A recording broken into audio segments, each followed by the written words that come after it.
बारी है हमारे हेलो डॉक्टर सेगमेंट की, जिसमें हम बात करने वाले हैं आपके मुंह और दांतों की सेहत की। और हमारे साथ स्टूडियो में इस पर चर्चा करने के लिए एक्सपर्ट्स मौजूद हैं। हमारे साथ हैं doctor Pravesh Mehra, professor and HOD dental and oral surgery, Lady Hardinge Medical College. आपका स्वागत है हमारे शो में। नमस्कार डॉक्टर साहब, और साथ ही वेलकम करना चाहेंगे डॉक्टर तुलिका त्रिपाठी का। गुड मॉर्निंग डॉक्टर साहब। Good morning. Senior professor and head department of orthodontics, Maulana Azad institute of dental sciences से, somebody who colours life of people and brings smile. लेकिन दोनों डॉक्टर से आप भी फ़ोन पर सवाल कर सकते हैं। हमारा नंबर नोट करें। हमारा नंबर है 011-230-97532। 011 दिल्ली का STD कोड 23097532 हमारा नंबर है। तो ओरल हेल्थ पर आज हम बात करने वाले हैं और हमारे साथ एक्सपर्ट्स मौजूद हैं। डॉक्टर प्रवेश, जब हम बात करते हैं मुंह की समस्या की, दांतों की समस्या की, तो क्या सिर्फ पुअर हाइजीन ही रीज़न है उन समस्याओं का? बोला जाए तो मेजर इशू वही है। एंड ये सारी बीमारियां जो भी आप बोल रहे हैं ये प्रिवेंटेबल है। तो जैसे एक आदमी से पूछा जाता है कि आपने अपने हेल्थ के लिए, ओरल हेल्थ के लिए क्या किया, तो बोलता है जी मैंने इंश्योरेंस ली है, मैंने जाके LIC की इंश्योरेंस लिया, कोई प्राइवेट की इंश्योरेंस ली है हेल्थ के लिए। But that is not the right way. These all diseases जो हम बात कर रहे हैं, ओरल डिजीजेस, ये सारी प्रिवेंटेबल है। तो बेसिकली आपको इन्वेस्ट जो करना है वो ओरल हाइजीन में करना है और प्रिवेंटेबल में करना है इंस्टेड ऑफ द थेरेप्यूटिक और द क्यूरेटिव। जी, यानी कि ओरल हेल्थ में हमें निवेश करना जरूरी है। तो क्या करें अच्छी ओरल हाइजीन के लिए डॉक्टर साहब? देखिए, एक रूटीन बनाना बहुत ज़रूरी है। जैसे एक रूटीन होता है कि हाँ, हम बच्चे से भी सुबह ज़रूर ब्रश करवाते हैं, लेकिन मैं कहूँगी उससे ज़्यादा ज़रूरी है कि वो रात को सोने के पहले ज़रूर ब्रश करें, क्योंकि रात भर में जब हमारे मुंह में कुछ मूवमेंट नहीं होता है और खाने का पदार्थ दांतों पे चिपका हुआ है, तो सारे कीटाणुओं को आराम से समय मिल जाता है अपनी एक्टिविटी करने पे। कीटाणु रात को आ कहाँ से जाते हैं? नहीं, कीटाणु नॉर्मली हमारे मुंह में होते हैं, लेकिन जो खाने का पदार्थ होता है वो कार्बोहाइड्रेट्स होता है, तो उस पे जो है कीटाणु एक्ट करते हैं और उससे एसिड प्रोड्यूस होता है। उस एसिड से हमारे जो दांत की परत होती है वो उस पे नुकसान होता है और वो धीरे धीरे गलने लगती, खराब होने लगती। डॉक्टर, एक बहुत कॉमन सा सवाल है जब हम दांतों की सफाई की बात करते हैं। आज बहुत सारे मार्केट में टूथपेस्ट अवेलेबल हैं। लोग सोचते हैं इस टूथपेस्ट में नमक है, इस पे ये है, इसमें है, तो कौन सा इस्तेमाल करें? पर एज अ एक्सपर्ट आप क्या सजेस्ट करते हैं? हमारे टूथपेस्ट में क्या कंटेंट होना चाहिए? खरीदते वक्त क्या ध्यान रखें? सबसे पहली चीज, जो भी आप टूथपेस्ट यूज करते हैं जनरली रोज जब यूज करेंगे, केमिस्ट की दुकान से नहीं लेंगे, एक ग्रोसरी दुकान से लेंगे। बिकॉज केमिस्ट की दुकान में हमेशा आपको मेडिकेटेड टूथपेस्ट मिलेगा, which is not required generally. अगर आप ग्रोसरी की दुकान से लेंगे टूथपेस्ट, तो नॉर्मली एक टूथपेस्ट में कॉम्पोजिशन हर एक में 80% 70% जरूर कैल्शियम कार्बोनेट, जिसको बोलते हैं चौक होता है। अगर आपने बचपन में स्कूल में पढ़ा होगा तो चौक से हम लिखते थे बोर्ड पे। दैट कॉम्पोजिशन 70-20% बल्क वो चौक होता है, विच इज एन एब्रेसिव। उसमें यस आप सॉल्ट डालिए, आप लौंग डालिए, आप तिल डालिए, आप कलर डालिए, आप जो मर्जी डालिए। 90% कंपनीज और 99 सारी कंपनीज आजकल उसमें फ्लोराइड कंपोनेंट जरूर डाल रही हैं इसमें। तो वो भी एक इशू है क्लीन करने का, फ्लोराइड का क्या रोल है नहीं। बट जनरली अगर देखा जाए तो एक टूथपेस्ट में बेसिकली कैल्शियम कार्बोनेट होना चाहिए जो क्लीन करता है। तो टूथपेस्ट अगर खरीदें तो देख लें कैल्शियम कार्बोनेट उसमें है। इसी से जुड़ा सवाल टंग क्लीनर का। अब प्लास्टिक का टंग क्लीनर 10-20 रुपए का आता है डॉक्टर तुलिका, और अभी मैं केमिस्ट शॉप पे ही गया डॉक्टर साहब, 150 रुपए का कॉपर का टंग क्लीनर था। तो प्लास्टिक का लें कि कॉपर का? देखिए, कॉपर में वो कहते हैं ना कि कॉपर से करेंगे तो आपको कॉपर से फ़ायदा होगा, लेकिन उसमें ऐसा कुछ नहीं है, क्योंकि आप खाली सरफेस पे यूज़ कर रहे हैं, वो आपके बॉडी में नहीं जा रहा है। तो बेसिकली ये है कि जो भी आप यूज़ करें उसको एक तो आप चेंज करते रहें। मेटल का होने में ये ज़रूर है कि हम उसको साफ़ कर सकते हैं, बट दोनों के दाम में भी बहुत फ़र्क है। और सबसे ज़रूरी ये है कि साफ़ रखें अपने टंग को, और अगर आप रेगुलरली कुल्ला करते रहेंगे तो कई बार हमें उस तरीके की ज़रूरत भी नहीं पड़ेगी। इमीडिएटली मतलब आप उसकी ज़रूरत नहीं। मैं ऐड कर सकता हूँ। एक कॉलर हैं, पहले उनका सवाल ले लें, उत्तर प्रदेश चलते हैं, फिर डॉक्टर मेहरा से ऐड ऑन लेंगे। हेलो। मोलर टीथ में 5-6 साल पहले RCT करवाए थे, फिर उसके बाद सर जो है वो इन्फेक्टेड हो गया है आज। तो सर उसमें क्या उपाय हो सकता है आगे जो है फ्यूचर के लिए? जो आपकी उम्र कितनी है? कैप भी लग गया है, अब उसके बाद उसका क्या उपाय हो सकता है? डॉक्टर को दिखाए तो करें, अब आरसीटी जो है कैप को हटाना पड़ेगा, तब उसके बाद जो है या तो उस दांत को निकलवाना पड़ेगा या तो फिर से आरसीटी करानी पड़ेगी। आपकी उम्र कितनी है? Sir 40 years. डॉक्टर साहब, प्री मोलर में आरसीटी, जैसे उन्होंने कहा, बिल्कुल ठीक कहा कि उन्होंने रूट कैनाल पहले कराया हुआ था और री इन्फेक्शन हो गया है, तो इसमें तो ऑफकोर्स जो कैप दिया हुआ है उसको निकाल के अगर री आरसीटी कर सकते हैं तो जरूर अपने दंत चिकित्सक से मिले और इलाज कराएं, और अगर नहीं हो सकता तो उस दांत को निकालें, नहीं तो इन्फेक्शन हो जाएगा और वो इन्फेक्शन वही दांत पे नहीं रहेगा, वो पूरे जिस्म में, चाहे वो ब्लड में जाने से हार्ट में जाए, ब्रेन में जाए, लंग्स में, किडनी में, कहीं भी आ सकता है। तो ये चीज ठीक नहीं है जो रखना इन्फेक्शन को वहां पे। जी डॉक्टर साहब, आरसीटी रूट कैनाल ट्रीटमेंट बड़ा दर्द लगता है जब डॉक्टर साहब कहते हैं ना आरसीटी कराना पड़ेगा, तो ये पेन फ्री होता है, ये कराने अच्छी चीज है रूट कैनाल कराना? अमन, ऐसे पेन जो चीज होती है ना वो दिमाग में होती है। अगर बचपन में, ठीक है ना, गर्लफ्रेंड गुस्से भी हो जाए तो पेन हो जाता था, ऐसी बात नहीं है। तो पेन बेसिकली एक इमोशनल इशू है, राइट? लेकिन आरसीटी में ऐसा पेन नहीं होता है, 99% पेन नहीं होता है। नॉर्मली अगर आप चिकित्सक में जाएं, जो करता है एक्सपीरियंस्ड आदमी है, तो कभी पेन नहीं होता है। We are relievers of pain, we don't give you pain. Thank you. जी डॉक्टर, अभी अगर कुछ सर्वेस को देखा जाए तो उन सर्वे के अकॉर्डिंगली हमारे देश में ज़्यादातर मरीज मसूड़ों की समस्या से परेशान हैं। तो वो गम केयर के लिए क्या किया जाए और किस तरीके की समस्याएं हो सकती हैं अगर ध्यान ना दिया जाए? देखिए, जैसे मैंने आपसे कहा, जो मसूड़े होते हैं वो दांत को सपोर्ट करते हैं, और मसूड़ों के नीचे होता है हड्डी, जिसके अंदर के हमारा दांत मौजूद होता है, दांत की जड़। तो मसूड़ों और दांत के बीच में एक नॉर्मल स्पेस होती है। तो जब हम ब्रश करते हैं, जैसे हमने पहले भी कहा कि ब्रशिंग और एक तकनीक से ब्रशिंग करना, ये नहीं कि हम कस कस के अपना बस सीधे सीधे ब्रश करें, सर्कुलर मूवमेंट्स करना चाहिए, जिससे कि उस जगह के बीच में जो भी खाना फंसा है वो निकल जाए। उससे हमारे मसूड़े जो हैं वो स्वस्थ रहेंगे। और हर समय हम खाना जब भी खाएं, और ख़ासकर जो स्नैकिंग हम करते हैं, जिसके बाद हम कभी कुल्ला करते नहीं हैं, तो अगर स्नैकिंग कम कर दें तो बहुत अच्छा, वो तो वैसे ही स्वास्थ्य के लिए अच्छा रहेगा। और साथ साथ अगर हम कुल्ला करें तो वो जो फूड डेब्री जो हम कहते हैं ना, खाने के पदार्थ छोटे छोटे, वो निकल जाएंगे, क्योंकि वही मेन कारण होते हैं मसूड़ों की बीमारी के लिए। जी बिल्कुल। तो जहाँ तक ओरल हेल्थ की बात है, बहुत ज़रूरी है कि छोटी उम्र में बच्चों को पहले से ही सिखाया जाए कि कैसे आप अपने मुंह का, दांत का स्वास्थ्य ठीक रखें। डॉक्टर मेहरा, ये बताइए, बच्चों में कब तक मिल्क टीथ सारे आ जाने चाहिए और कब तक, कौन सी उम्र तक सारे मिल्क टीथ टूटकर परमानेंट टीथ आ जाने चाहिए? नहीं आए तो फिर हम आपके पास आएँ।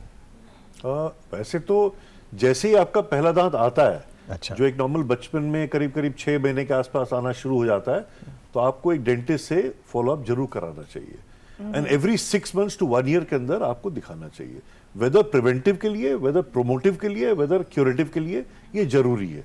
और इस तरह 6 महीने से लेके करीब करीब 2-2.5 साल तक आपके सब मिल्क टीथ आ जाने चाहिए। उसके बाद ये मिल्क टीथ गिरते रहेंगे एक एक करके और आपके परमानेंट टीथ आते रहेंगे।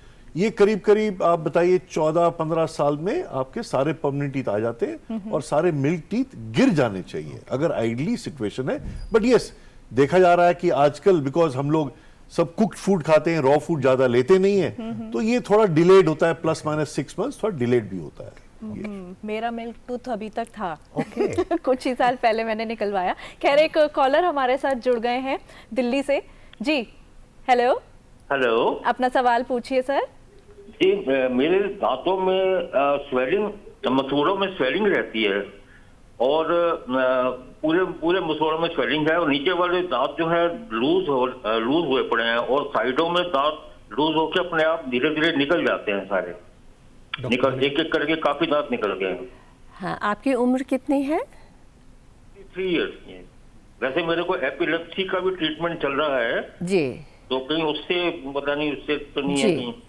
तो एपिलेप्सी के लिए जो आप दवा ले रहे हैं, उससे मसूड़े में सूजन आ जाती है।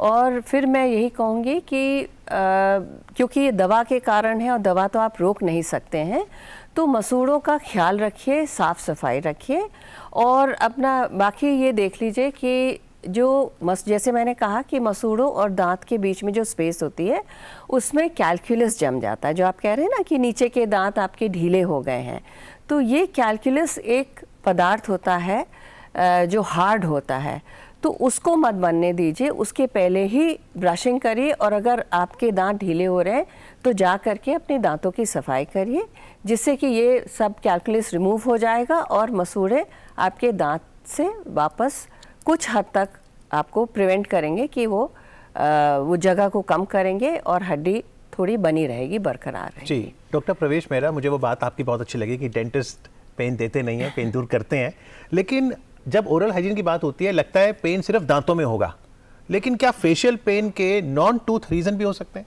भैया मेजर इशू यही होता है कि मरीज जब हमारे पास आता है वो लेके आता है कि दांत में पेन है मेरे को, लेकिन जब एग्जामिन करते हैं तो दांत में कोई इशू नहीं होता।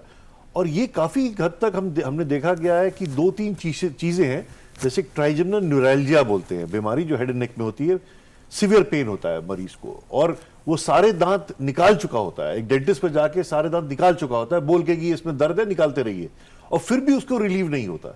फिर वो हमारे पास रेफर्ड होता है मैक्सिलोफेशियल सर्जन उसको ट्रीट करने के लिए, और फिर हम उसको ट्रीट करते हैं। दूसरी बीमारी बहुत कॉमन है जिसको बोलते हैं MPDS, जिसको बोलते हैं myofascial pen dysfunction syndrome.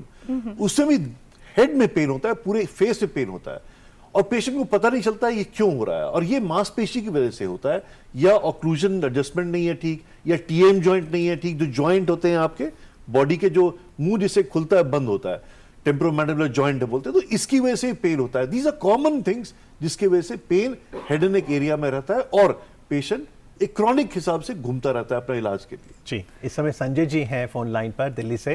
Hello Sanjay ji, good morning. Good morning. सवाल पूछिए।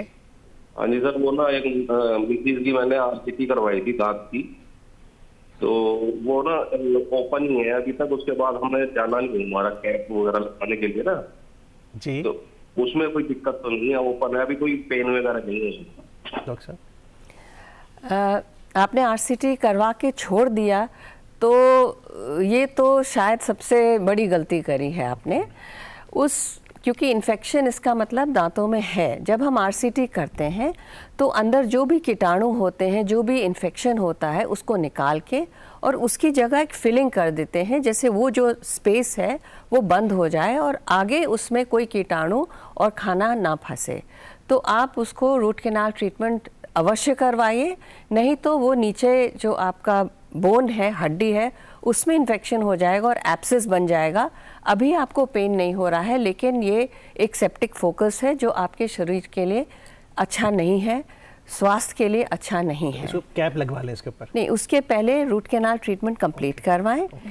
एक्सरे करवा के ये देख लें कि क्योंकि काफ़ी समय से आपने रूट कैनाल नहीं करवाया है कि जड़ में तो नहीं इन्फेक्शन और हो गया है, अगर है तो उसको ठीक करवा लें और फिर उसको सील करवा के और ऊपर क्राउन लगवा लें या फिलिंग करवा लें, जो भी आवश्यक है। जी डॉक्टर, अगर प्रेगनेंसी की बात करें, प्रेग्नेंट लेडीज़ की बात करें, तो उस समय कहा जाता है दांतों पर बहुत विशेष ध्यान देने की ज़रूरत है और बहुत ज़्यादा सतर्क रहना है हर चीज़ को इस्तेमाल करते वक्त। तो एक प्रेग्नेंट लेडी को किस तरीके की अपनी केयर करनी चाहिए अपने दांतों के लिए, अपने मुंह के स्वास्थ्य के लिए? जब बात करते हैं प्रेग्नेंट लेडी की, तो हमें रियलाइज करना चाहिए कि एक प्रेग्नेंट लेडी के पास 2 लाइफ्स होती हैं, एक अपनी खुद की लाइफ और एक फीटस जो डेवलप हो रहा है। और ड्यूरिंग दिस प्रेगनेंसी टाइम ये हेड एंड नेक बन रहा है, उसमें बॉडी बन रही होती है, दांत भी बन रहे होते हैं। सो बहुत जरूरी है अब लेडी को अपने मुंह की देखभाल केयर करने की, बिकॉज अगर कोई भी क्रॉनिक इन्फेक्शन होगा जो ओरल हेल्थ की वजह से बहुत कॉमन होता है, तो ये जाके उस बेबी जो बन रहा है, फीटस जो बन रहा है, उसके कोई भी हिस्से को, चाहे वो टीथ हो, चाहे वो हेड एंड नेक हो, उसको इफेक्ट कर सकता है। और अल्टीमेटली जब बॉर्न होगा, बर्थ जो इन्फेंट होगा, उसमें कोई ना कोई डिफेक्ट हो सकता है। जी डॉक्टर तुलिका, आपका जब मैंने परिचय दिया तो मैंने बताया आप हेड ऑफ डिपार्टमेंट हैं, डिपार्टमेंट ऑफ ऑर्थोडोंटिक्स। अब ऑर्थोडोंटिक्स तो हमको पता था, लेकिन पूरा डिपार्टमेंट है department of orthodontics and dentofacial orthopaedics. जी, तो ये इसमें क्या आता है? देखिए, जब हम ऑर्थोपेडिक्स की बात करते हैं तो हमें इमीडिएटली हड्डी का एक एसोसिएशन होता है। तो हमारा काम है कि जो फेस की हमारी हड्डी है उसको किस तरीके से हम एक लाइन में ले आएं दांतों के साथ साथ। तो कई बार आपने देखा होगा कि किसी का ऊपर का जबड़ा बाहर होता है, किसी का नीचे का बाहर होता है। तो ये जो डेंटोफेशियल ऑर्थोपेडिक्स है, ये एक प्रिवेंटिव इंटरसेप्टिव ट्रीटमेंट है कि अगर बच्चे में हम ये देखते हैं कि इस तरीके का डिफेक्ट डेवलप हो रहा है, तो उस समय हम ऊपर का जबड़ा अगर बाहर आ रहा है तो उसकी कोशिश करेंगे कि उसमें फोर्स लगा के एक ट्रैक्शन दे करके उसको हम वहीं तक सीमित कर दें और नीचे का जबड़ा अपने पूरे उससे ग्रो करे। सिमिलरली उल्टा भी हो सकता है कि जब नीचे का ज़्यादा हो रहा है या ऊपर का कम बढ़ रहा है, तो कैसे हम दोनों जबड़ों को नॉर्मल ग्रोथ पैटर्न दें जिससे कि उसका फेस जो है वो उसमें कोई प्रॉब्लम ना बिल्कुल जॉज अलाइन होंगे तभी आपके टीथ भी अलाइन होंगे। महाराष्ट्र से कॉलर हैं इस समय फोन लाइन पर। Sunil ji, good morning. Good morning sir. सवाल पूछिए। सर, फैमिली के लिए, छोटे बच्चों के लिए घर में कौन सा टूथपेस्ट रेगुलरली यूज करना चाहिए? ये तो डॉक्टर मेहरा ने बताया ही मैं था। ऐड ऑन करना चाहता तो उसमें ये अब ऐड ऑन करिए। बिल्कुल सही क्वेश्चन पूछा। कौन सा टूथपेस्ट, वही बात उठी। आप कोई भी टूथपेस्ट एक ग्रोसरी दुकान से लीजिए, मेन चीज है टूथपेस्ट का काम नहीं है, मेन काम उस ब्रश का है, वो टूथ ब्रश का है जो मेन है। टूथपेस्ट तो एक खाली एब्रेसिव चीज है जिसको हम क्लीन करेंगे, लेकिन ब्रश जब तक नहीं करेंगे तो दांत क्लीन नहीं होंगे आपका। ब्रश जरूर आपने छोटा से छोटा जूनियर या बेबी या सॉफ्ट ब्रश यूज करना है अपने दांत क्लीन करने के लिए। एक मेथड है उसका क्लीन करने के लिए जिसके हम बोलते हैं कि कभी साइडवेज ब्रश ना करें, आप ऊपर के दांत ऊपर से नीचे और नीचे के दांत नीचे से ऊपर जरूर ब्रश करें और अलग अलग ब्रश करें। ये नहीं कि डायरेक्टली ऊपर नीचे आपने ब्रश किया। और अंदर की तरफ भी दांत के हर एक पल को दी स्पेस को ब्रश किया जाए और 2 टाइम ब्रश करें, रात को खाने के बाद और सुबह ब्रेकफास्ट के बाद। यहीं पर गलती करते हैं अक्सर हम लोग, क्योंकि ब्रशिंग ठीक से नहीं होती है तो फिर वो क्लीनिंग कैसे ठीक से होगी। डॉक्टर तुलिका, जब आपने बताया कि वो ब्रेसेस ट्रीटमेंट होता है, जिस तरीके से वो लगाया जाता है, आजकल बहुत डिफरेंट टाइप के ब्रेसेस हैं, कुछ ऐसे भी हैं कि वो वायर नजर ही नहीं आते हैं, तो कितने इफेक्टिव है वो? देखिए, हम कोई भी एक कपड़ा सबको नहीं पहना सकते हैं, बड़ी सिंपल सी चीज़ है। So everything has to be customised and tailor made. कुछ जो कंपैरेटिवली सिंपलर प्रॉब्लम्स हैं उनको हम उस तरीके का, जिसको कि हम क्लियर अलाइनर्स कहते हैं आजकल, जो आप कह रहे हैं कि वायर नहीं दिखता है, उसको हम कर सकते हैं। लेकिन वो ज़रूरी ये है कि एक स्पेशलिस्ट, एक ऑर्थोडोंटिस्ट ही उसको सुपरवाइज करे। ये बहुत आवश्यक है, क्योंकि जो अप्लायंस है वो तो अपना काम करेगा, लेकिन उसका सुपरविजन एक स्पेशलिस्ट से करवाना बहुत जरूरी है। मध्य प्रदेश की राजधानी भोपाल चलते हैं। हेलो, गुड मॉर्निंग, सवाल पूछिए। जी अरोरा जी एंड एवरीवन, गुड मॉर्निंग। आपको भी। हाँ, मैं ये बोल रहा हूँ, मैं डॉक्टर्स की टीम से ये पूछना चाहता हूँ, ऐसा कहते हैं डॉक्टर साहब कि आदमी का जो शारीरिक स्वास्थ्य है उसको पहले उसके ओरल हेल्थ से होकर गुजरना पड़ता है जी। तो ये बताइए कि आदमी के शारीरिक स्वास्थ्य में ओरल हेल्थ का कितना कंट्रीब्यूशन होता है? थैंक यू, बताइए। जैसे हम बात कर रहे थे, हमारे सुनने वालों ने बहुत अच्छा क्वेश्चन पूछा है कि कैसे रिलेशन, हमेशा बात करें कि ओरल हेल्थ एक्चुअली इंपॉर्टेंस इसलिए है क्योंकि हॉलिस्टिक एक अप्रोच लेना है कुछ आदमी के लिए, ट्रीटमेंट प्रिवेंशन के लिए, डिजीज प्रिवेंशन के लिए। और ओरल हेल्थ इसलिए इंपॉर्टेंट है क्योंकि हम जो भी सांस ले रहे हैं, हम खाना पीना ले रहे हैं, वो मुंह से लेते हैं सबसे पहले। और कोई भी डिजीज अगर ओरल कैविटी में होगी, जैसे आपने कहा कि अगर पस हो जाती है या कुछ इन्फेक्शन होता है, तो ये इन्फेक्शन ब्लड से कोई भी हिस्से में जा सकता है, चाहे वो हार्ट हो, चाहे किडनी हो, चाहे कहीं हो जी। तो इसलिए बहुत जरूरी बन जाता है जी। डॉक्टर साहब, चलते चलते एक डायस्टीमा भी होता है कि बीच में स्पेस आ गई, लोगों को लगता है मैं मुस्कुराऊंगा तो स्पेस दिखेगी, क्या करें डायस्टीमा वाले?